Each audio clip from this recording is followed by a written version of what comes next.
Jezusova ljubezen, ki je blagoslovila in posvetila zvezo mladoporočencev, je sposobna ohranjati njuno ljubezen in jo obnavljati, ko se izgubi, se začne trgati, se izčrpa.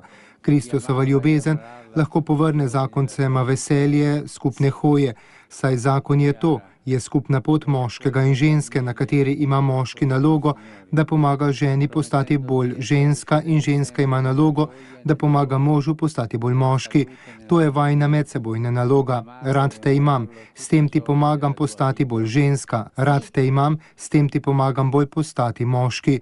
To je vzajemnost razlik. S temi besedami je papež Frančišek med homilijo pri sveti maši, med katero je bil tudi obred zakramenta svetega zakona, nagovoril vernike v baziliki svetega Petra in med njimi predvsem 20 parov.